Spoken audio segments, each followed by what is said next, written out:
جب یہ policy announce ہوئی 2024 سے پہلے جی تو ان کے ریفنڈ تھے 70 بلین کے، تو وہ بھی ابھی تک ادا نہیں ہوئے. مومن آغا صاحب، اس کے ساتھ ڈی جی آئل، اس کے ساتھ باقی سب لوگ، وہ کہاں تھے؟ کیا وہ سوئے ہوئے تھے؟ یا ایف بی آر نے فنانس بل میں چوری چھپ کے اتنی خاموشی سے ڈالا کہ کسی کو پتہ ہی نہیں چلا، کوئی کنسلٹیشن ہی نہیں ہوئی؟ یہاں پہ فیڈرل گورنمنٹ جو ہے نا اس کی ہٹ درمی ہے. یہاں پہ آپ کہہ رہے ہیں کہ گورنمنٹ بزنس نہیں کرنا چاہتی، آپ لوگ کام کریں، اور منسٹری کے اندر کہہ رہے ہیں خبردار کسی پرائیویٹ کمپنی کو کام کرنے دیتا. تو یعنی کہ آپ کے ایکشن جو ہیں، آپ کے جو ورڈز ہیں ان کے ساتھ میچ ہی نہیں کرتے. السلام علیکم، آپ دیکھ رہے ہیں ایکسکلوسیو ویوز اور میں ہوں سہیل اقبال بھٹی. آج بات کریں گے کہ پاکستان کا آئل ریفائننگ سیکٹر، جس کو بہت سے مسائل کا پہلے ہی سامنا تھا، لیکن کون سا ایسا حکومتی فیصلہ تھا جس کی وجہ سے آئل ریفائنریوں کو 33 ارب روپے کا نقصان پہنچ چکا ہے؟ ایسے حالات میں یہ ریفائنری آخر چلیں گی کیسے؟ اس کی تفصیلات آپ کے ساتھ شیئر کریں گے، اور آپ کو بتائیں گے کہ آج اسلام آباد کے اندر بہت بڑا ایونٹ ہوا، 30ویں اینول ٹیکنیکل کانفرنس ہوئی، جس کے اندر پاکستان کی اور انٹرنیشنل E&P کمپنیز بھی تھیں، اور وہاں پر ڈرلنگ سروسز کی کمپنی بھی موجود تھی. وہاں پر ہمارے وفاقی وزیر پیٹرولیم ڈویژن ڈاکٹر مصدق ملک نے بھی خطاب کیا. اس کانفرنس سے آنے والے دنوں میں پاکستان کے E&P سیکٹر پر کیا ریفلیکشن ہمیں دکھائی ملے گی، کس طرح انویسٹمنٹ بڑھنے جا رہی ہے، اور بتائیں گے آپ کو کہ وفاقی وزیر پیٹرولیم نے وہاں پہ جو خطاب کیا تو کمپنیوں کے لوگ ان کے خطاب سے کس حد تک مطمئن تھے. اور اس کے ساتھ آپ کو بتائیں گے کہ وفاقی کابینہ میں توسیع کا معاملہ کئی مہینوں سے تاخیر کا مسلسل دوچار ہو رہا ہے. آخر اس کے اندر وجہ کیا ہے، اور اس وفاقی کابینہ میں توسیع کرنے کے ساتھ ساتھ حکومت کس ایک اور جماعت کو کابینہ کا حصہ بنانا چاہتی ہے؟ تو اس کے اوپر بھی بات کریں گے. تو ان ایشوز پر بات کرنے کے لیے حسب معمول میرے ساتھ موجود ہیں سید خالد مصطفیٰ صاحب. خالد صاحب، آپ کا بہت شکریہ. خالد صاحب، پہلے ہم آپ سے جاننا چاہیں گے، آپ نے پہلے بھی بہت تفصیل کے ساتھ پاکستان کی ریفائنریز اور ریفائننگ سیکٹر کے اوپر آپ نے بات کی. پاکستان کی ایک انرجی سیکٹر کے اندر بیک بون تصور کی جاتی ہے، نہ صرف ڈیفینس کے لحاظ سے بلکہ اسٹریٹجک اینگل سے بھی ان کا کنٹریبیوشن ہے. اس کے ساتھ ساتھ ہی ہمارا قیمتی زر مبادلہ کو بچانے کے اندر ان کا بڑا کردار ہے. ہزاروں لاکھوں نوکریاں ان کی وجہ سے میسر ہوتی ہیں. لیکن ایک ایسا فیصلہ ہوا جس کے نتیجے میں یہ آئل ریفائنریز شور مچاتی رہیں، کسی نے ان کی بات نہ سنی. آپ نے بھی اس معاملے کو 2-3 مرتبہ ٹیک اپ کیا، لیکن اب کون سا ایک ایسا فیصلہ ہے جس کی وجہ سے ان کمپنیوں کو، ان ریفائنریز کو 33 ارب روپے کا نقصان پہنچ چکا ہے؟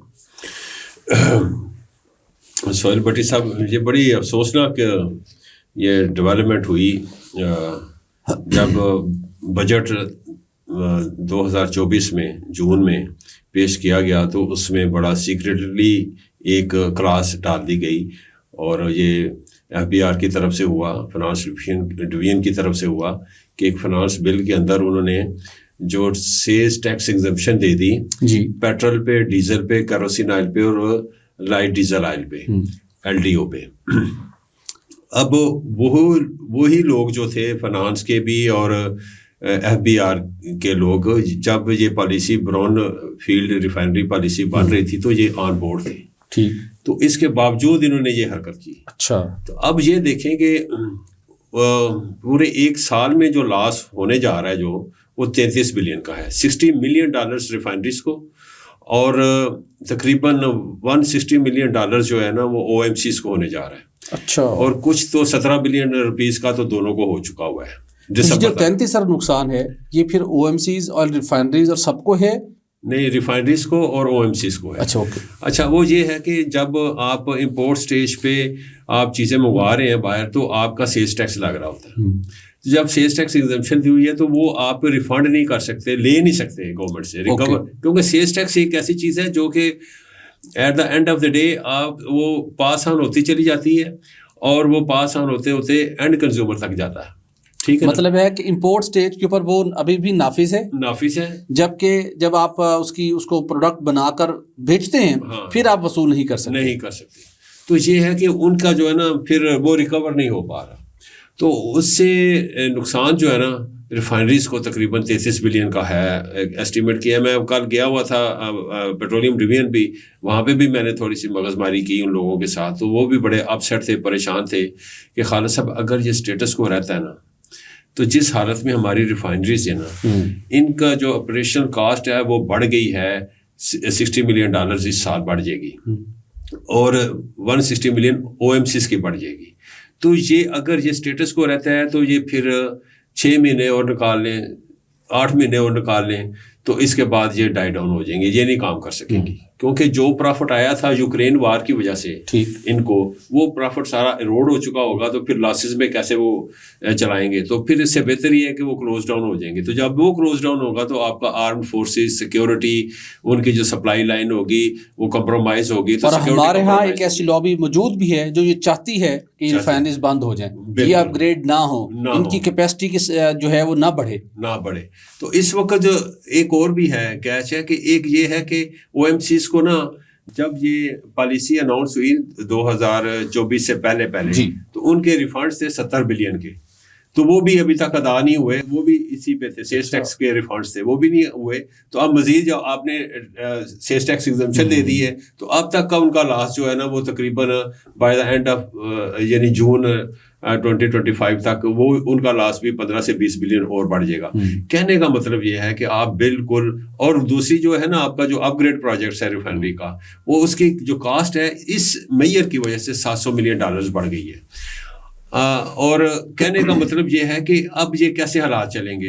اور میری کل ایک بہت ہی ایمیننٹ ایک پرسنالٹی سے بات ہو رہی تھی، تو وہ کہہ رہے تھے کہ پاکستان ریفائنری ہے اس کو 6.5 بلین کا لاس ہوگا، اور جب یہ سیلز ٹیکس کی ایگزمپشن کی یہ جو میئر ہے اس کی موجودگی میں ہمیں کوئی بھی نہیں مل رہا کہ کوئی انویسٹمنٹ کر دے میرے ساتھ آ کے. جو ان کا ظاہر ہے، ان کو پتہ ہے کہ اتنا بڑا اس کے اندر ایک ہرڈل ہے، جو بھی انویسٹمنٹ کرے گے ڈوب جائے گی. پچھلے دنوں وہ بھی آئے ہوئے تھے، آذربائیجان کے بھی لوگ آئے تھے، 2-3 دن رہ کے گئے ہیں، انہوں نے وزٹ وغیرہ کیا ہے. پھر جب وہ سعودی عرب جاتے ہیں تو سعودی عرب والے لارا لپا لگاتے ہیں، چائنا جاتے ہیں تو چائنا والے بھی لارا لپا لگاتے ہیں. ایکچولی لارا لپا نہیں لگاتے، ایک تو لوگ آلٹرنیٹ کی طرف جا رہے ہیں، دوسرا یہ ہے کہ سیلز ٹیکس ایگزمپشن کی وجہ سے وہ نہیں آتے.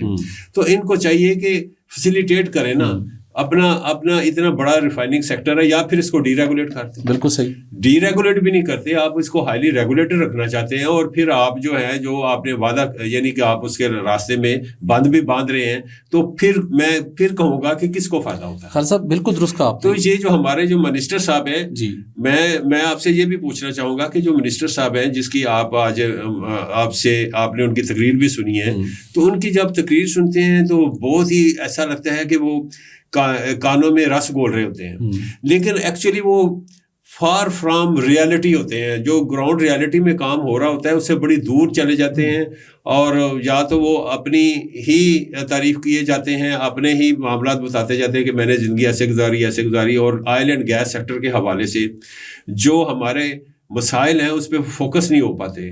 تو آپ جب وہاں پہ گئے تو کیا آپ نے سنا، کیا دوسرے لوگوں سے آپ نے کیا سنا جو وہاں پہ آڈینس تھی، آپ کا کافی انٹریکشن ہوا؟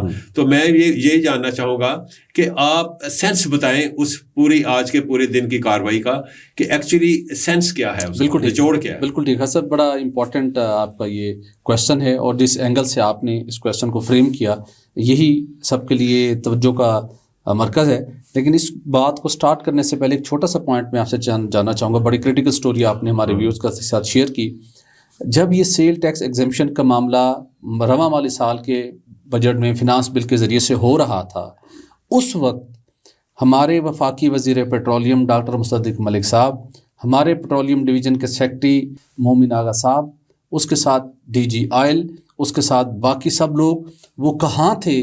کیا وہ سوئے ہوئے تھے، یا ایف پی آر نے فنانس بل میں چوری چھپ کے اتنی خاموشی سے ڈالا کہ کسی کو پتہ ہی نہیں چلا، کوئی کنسلٹیشن ہی نہیں ہوئی، اور سب کچھ ہو گیا، اس کے بعد ان کا جو ہونا سی کی کرنا ہے، تو اس وقت سارے کہاں تھے؟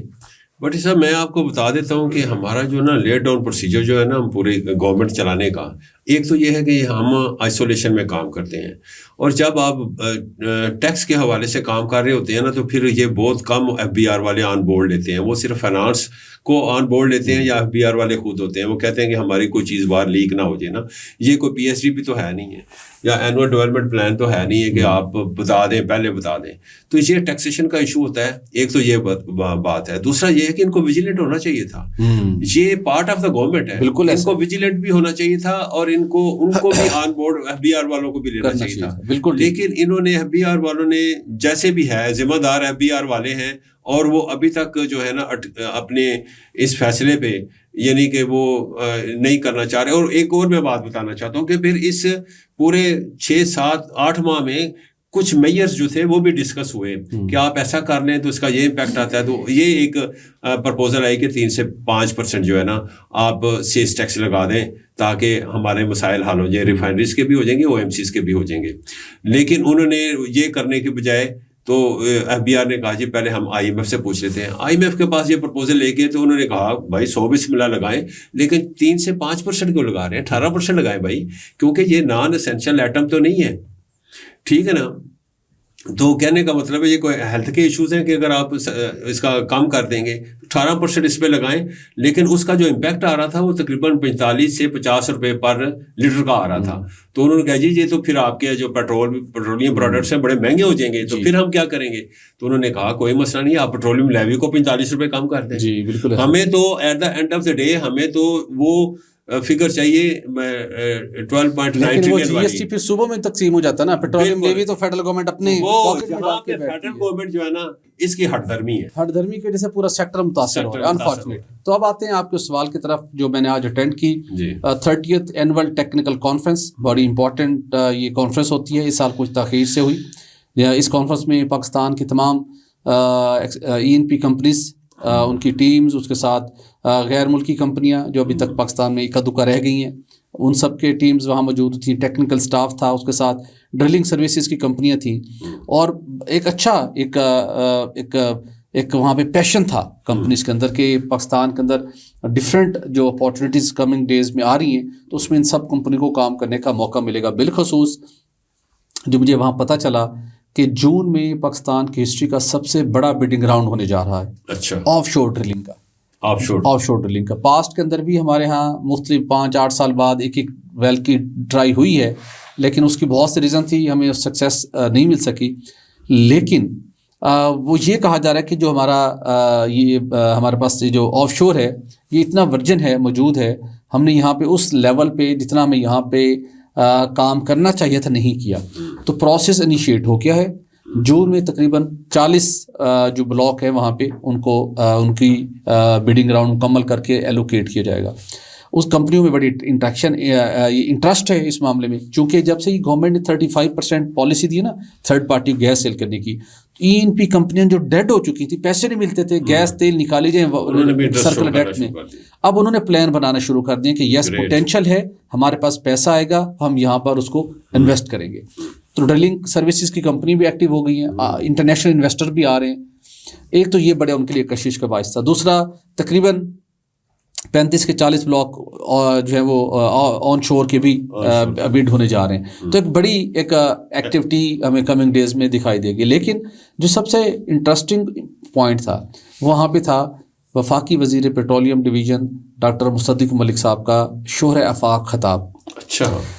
میں نے بھی سننا شروع کیا. وہاں پہ ہال کے اندر سب لوگ بیٹھے ہوئے تھے, اور رائٹ لیفٹ میں ایک ایسی جگہ پہ بیٹھا جو کہ میڈیا سیکشن کے لیے اس کو فکس نہیں کیا گیا, میڈیا کے لیے ایک سیپریٹ جگہ تھی بیٹھنے کی. تو میں نے وہاں بیٹھا, میں نے کہا ذرا اس سے ہٹ کے بیٹھا جائے, یہ آس پاس لوگ بیٹھے ہوتے ہیں, ان کی طرف نا ان کی فیل یہ کیا فیل کریں, پلس ان سے ملیں گے. خطاب کر رہے ہیں مصدق ملک صاحب, امریکہ کی 1990 کی سن 2000 کی اپنی انہوں نے کہانیاں اپنی سکسیس سٹوریز ان کی زندگی میں ہیں, لیکن جہاں پہ وہ ریلیٹ نہیں کرتی تھی, باتیں وہ کرتے جی وہ انہوں نے کی وہاں پہ, اور سب لوگ بات کر رہے تھے کہ انہوں نے کہا کہ ہم ایک دفعہ میں ایز اے کنسلٹنٹ کام کر رہا تھا, پیسے بھی بہت ملتے تھے, تو ہم نے لوگوں کو ہائر کرنا تھا, تو ہم ان کو ڈھونڈ رہے تھے جو ایک دفعہ انٹرویو میں اپیئر ہوئے ناکام ہو گئے, دوسری دفعہ اپیئر ہوئے ناکام ہو گئے, تیسری دفعہ اپیئر ہوئے ناکام ہو گئے.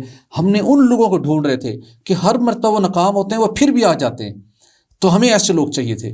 چلیں, جو آپ ارلی اسٹیج پہ اسٹوڈنٹس ہوتے ہیں ان کے اندر یہ جذبہ پیشن کام کرتا ہے, لیکن جب آپ ایسی کمپنیاں یا ایسے پروفیشنل جو اپنے کیریئر کے 25-30 سال کے لیول پر پہنچ چکے ہوں, وہاں پہ وہ ایک ناکامی, دوسری ناکامی, تیسری ناکامی, وہاں پہ وہ بھٹی صاحب وہ پھر اپلائی نہیں کرتے, کمپنی ان کے پاس جاتی ہے, کمپنی ان کے پاس جاتی ہے, وہ الٹ ہو جاتا ہے کام, کیونکہ اس کا ایک نام بن چکا ہوتا ہے بندے کا. ایگزیکٹلی.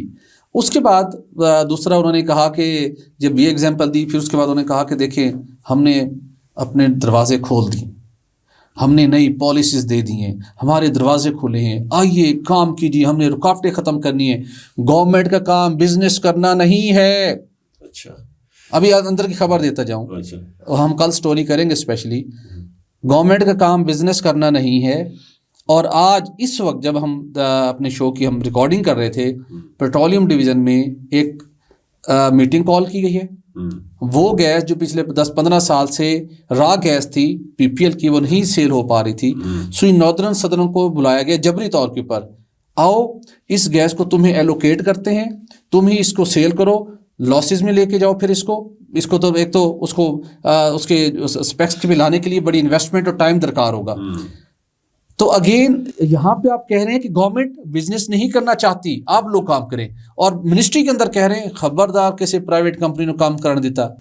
اور بڑے آج کل نا ڈفرینٹ سیشن ہوتے ہیں جو ورکنگ آورس ختم ہو جاتے ہیں, تو اس کے بعد مصدق ملک صاحب کی ہدایت کے اوپر فیڈرل منسٹر ہیں, دوبارہ میٹنگز ہوتی ہیں آئل سیکٹر کو ڈی ریگولیٹ کرنے کے حوالے سے. اور وہاں پر پھر جو افسران کا جو وہاں پہ حشر نشر ہوتا ہے, اداروں کے سربراہان کا حشر نشر ہوتا ہے, ان کو کہا جاتا ہے کہ تمہیں میں چھوڑوں گا نہیں. اچھا تم نے یہ کیا. اس کے ساتھ ساتھ کہا جاتا ہے کہ یہ سارا کام ایک پرائیویٹ کمپنی کے لیے ہو رہا ہے. مطلب آپ جو دروازے کھول رہے ہیں وہ دروازے جب بند کرتے ہیں منسٹری کے, وہاں پر آپ کسی کو کام کرنے کی اجازت نہیں دینا چاہتے. اور وہاں پہ آپ کے اچھا یہ میں نے سب لوگ کہہ رہے تھے باہر آ کے بھی کہ کہتے ہیں یار ہم تو منسٹری جاتے ہوئے ہمیں فیئر ہے ہمارے اندر نا, جس طریقے سے وہ سم ٹائم ریئیکٹ کرتے ہیں, افسران ڈرتے ہیں. میں نے پہلے بھی پوائنٹ آؤٹ کی تھی کہ مصدق ملک صاحب بہت اچھے ایک اوریٹر ہیں, ان کو بات کرنے کا فن حاصل ہے, لیکن لوگ ڈرتے ہیں ان سے. اب ان کو اپنی اس چیز کو دور کرنا چاہیے. لوگ فیل کرتے ہیں کہ ہمیں ڈس رسپیکٹ کیا جائے گا, ہمیں ہیومیلیٹ کیا جائے گا. یہ مارکیٹ کے اندر امپریشن ہے. مصدق ملک صاحب کو اس امپریشن کو ختم کرنے کی ضرورت ہے. خالد صاحب بالکل صحیح فرمایا. آنریبل منسٹر صاحب جو ہیں ان کے بارے میں مبینہ طور پہ یہ بتایا جاتا ہے کہ وہ افسران کے ساتھ بڑا ڈیروگیٹری ان کا بیہیویئر ہوتا ہے سم ٹائمس. اور دوسری بات یہ ہے کہ جو آپ نے ابھی فرمایا کہ وہ کہہ رہے تھے کہ جی ہم اوپن اپ کر رہے ہیں. بھائی اوپن اپ کیا کیا آپ نے؟ ابھی بھی آپ سوئی جو کمپنیز ہیں ان کو پیٹرنائز کرتے ہیں, ان سے لیٹر انہیں کہتے ہیں کہ لکھیں آپ, اور پھر جو یہ 35% جو گیس سیل ہوگی پرائیویٹ سیکٹرز کو, اس کے راستے میں آپ روڑے اٹکا رہے ہیں. اور پھر دیکھیں نا ایل این جی سیکٹر کی کیا حالت ہے. L N G sector highly regulated ادارہ ہے, یعنی ایریا ہے, اور یہ سارا لاس میں جا رہا ہے. یہ نون لیگ کی نے یہ کنسیو کیا تھا, اس کو مٹیریلائز کیا, لیکن ہمارے لیے وہ وائٹ ایلیفینٹ بن گیا ہے. آپ اس کو ایل این جی سیکٹر کو پرائیویٹائز کریں نا, ڈی ریگولیٹ کریں. کس نے منع کیا ہے؟ تو آپ کیوں نہیں کرتے؟ اور سوئی صدرن کا دیکھ لیں لاس میں ہے, سوئی نادرن لاس میں ہے. پھر آپ نے سوئی صدرن کو بزنس دیا ہوا ہے, ایل پی جی کا امپورٹ کرنے کا بزنس دیا ہے, بیچنے کا بزنس دیا ہوا ہے. تو آپ کیسے کہہ سکتے ہیں, کلیم کر سکتے ہیں کہ جی ہم جو ہے وہ ابنڈن کر رہے ہیں بزنس, گورنمنٹ لیول پہ ہم ختم کر رہے ہیں بزنس. آپ تو انکریج کر رہے ہیں, ابھی بھی انکریج کر رہے ہیں. تو یہ نہیں کہ آپ کے ایکشنز جو ہیں, آپ کے جو ورڈز ہیں ان کے ساتھ میچ ہی نہیں کرتے. تو آپ کیسے ایک اتنے بڑے پلیٹ فارم پہ جا کے اس قسم کی تعداد سے بھری ہوئی بات کرتے ہیں؟ جس کو یہ ختم کرنے جا رہے ہیں نا خالد صاحب, آج میری بات لکھیے گا, اگر یہ رہتے ہیں جو کیبنٹ شفل کے بعد اگر کنٹینیو کرتے ہیں, ظاہر ہے گورنمنٹ پرائم منسٹر نے ڈیسائیڈ کرنا ہے, اور جو پالیسی یہ لانا چاہ رہے ہیں, پی ایس او نے ختم ہو جانا ہے. آج انہوں نے اس بات کا وہاں اشارہ بھی دیا, انہوں نے کہا جی ہم اس سیکٹر کو آج ڈیلی شام کو میٹنگز بھی اس لیے وہ کرتے ہیں, جلدی کریں, ڈی ریگولیٹ کرنا ہے. انیشلی کیپ ہوگا, انہوں نے کہا جی کہ ہم یہ کرنے جا رہے ہیں, کمپنی آپس میں لڑائی کریں گی, کمپٹیشن ہوگا. اس کے بعد جو جتنا سستا مال بیچنا چاہتا ہے بیچے. اب تو مجھے بتائیں انوالو کر رہے ہیں, L N G trading company بنوا رہے ہیں وہ سوکار کے ساتھ. اب سوکار کے ساتھ پتہ نہیں کیا رومانس ہے. اس گورنمنٹ کے جو ہائی پاور جو ٹاورنگ فگرز ہیں نا, ان کا سوکار کے ساتھ بڑا خوفناک رومانس ہے. ان کے ساتھ ہم L N G trading company بنانے جا رہے ہیں ان کے ساتھ. اب پی ایس او نے وہاں پہ کیا, کیونکہ پی ایس او کو کوئی تجربہ نہیں ہے ایسی ٹریڈنگ کمپنی بنانے کا, تو مجھے نہیں لگتا کہ یہ شاید فائدہ اٹھا لیں, اللہ کرے فائدہ اٹھا لیں, لیکن ظاہر ہے کوئی کیپٹل وہاں پہ انویسٹ تو کریں گے نا, ان ڈالر ٹرمز وہاں پہ کریں گے. تو پتہ نہیں کیا نقصان ہوتا ہے. جو آپ نے بات کی ہے کہ یہ پی ایس او کا خاتمہ ہونے جا رہا ہے, تو مجھے تو یہی بھی لگ رہا ہے. اور پی ایس او کو پتہ ہے آپ مجبور بھی کیا جا رہا ہے کہ وہ آذربائیجان سے جو ہے نا پر منتھ ایک شپ بھی لیا کرے اس کا پیٹرول کا. اور پیٹرول کا جو ہے نا, جو ہمارے آلریڈی جو جن سے ہم لیتے ہیں, یا تو اس سے ہمیں سستا دیں تو بات بنتی ہے. یہ بتائیں آپ اس کو پی ایس او کو ادھر بول رہے ہیں, آپ اپنی جن کے ساتھ آپ کی دوستی ہے اور ایک کمپنی گو ہے, اور اس کے ساتھ سعودی کے اندر بھی آپ کا وہاں پہ آپ کے گن گائے جاتے ہیں, بڑی اچھی بات ہے. سعودی ارام کو جو ابھی بھی گو نے 2-4 ایپیسوڈ چلائی ہیں 10-10 روپے ڈسکاؤنٹ دیا ہے, مجھے بتائیں کون سی کمپنی جو اس کو میچ کرے گی؟ وہ تو خود پروڈیوسر ہیں, خود وہ پروڈکٹ اپنی تیار کر رہے ہیں, ٹھیک ہے. تو پی ایس او کی مطلب P S O shell total پار کو کیسے کمپیٹ کریں گی؟ مطلب آپ نے چھوڑ دیا گو کے سامنے کہ جائیں, تو ان کا شیئر کم ہوتا جائے گا, ان کا شیئر کم ہوتا جائے گا. تو یعنی کہ آپ بیسیکلی آپ public sector owned company P S O کو نقصان پہنچا رہے ہیں, دوسرے لفظوں میں ایٹ دا کاسٹ آف آپ کے جو ریلیشنز ہیں ان کو بچانے کے حوالے سے میں بات کر رہا ہوں. ایسے ہی یہ آذربائیجان کے ساتھ کر رہے ہیں. لیکن میں آپ کو بتاؤں ایک عجیب سی ڈیولپمنٹ بھی ہوئی ہے.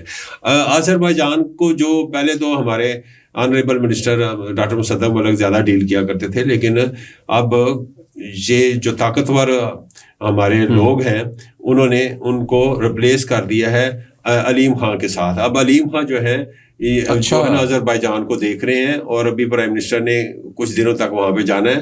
تو وہ جتنا بھی ایجنڈا ہے اس میں پیٹرولیم سیکٹر کا بھی بڑا ہیوی ایجنڈا ہے, لیکن ہم کل بات کریں گے. لیکن اس کو طے جو کر رہے ہیں, اس کو جو ہیڈ کر رہے ہیں اب علیم خان صاحب کر رہے ہیں. اب یہ اشارہ ہے جو آپ نے پہلے تبدیلی کا اشارہ کیا تھا نا, تو مجھے یہ ایک پہلی جو ہے نا یہ ایک جھلک نظر آئی ہے. بالکل ٹھیک ہے, چلیں کل اس کے اوپر ہم آپ کے ساتھ تفصیل سے بات کریں گے. اور آخر میں تھوڑی سی پولیٹیکل ڈیولپمنٹ ہے وہ ہم شیئر کرتے ہیں اپنے ناظرین کے ساتھ, جس میں ناظرین وفاقی کابینہ میں رد و بل کافی عرصے سے ہم سن رہے تھے, توسیع بھی ہونی تھی, لیکن تمام تر تیاریوں کے باوجود یہ معاملہ آگے نہیں بڑھ پا رہا. ابھی ریسنٹلی گورنمنٹ طے کیا ہے, پیپلز پارٹی جو مسلسل گورنمنٹ کو ٹف ٹائم دے رہی ہے, حکومت کی کارکردگی کے اوپر بھی کویسچن ریز کرتی ہے, لیکن آئینی عہدے بھی اپنے پاس رکھے ہوئے ہیں. لہٰذا نون لیگ نے یہ طے کر لیا ہے کہ پیپلز پارٹی نے اگر ہمارے ساتھ چلنے ہیں تو ہر صورت کیبنٹ کے اندر اس کو شامل ہونا چاہیے.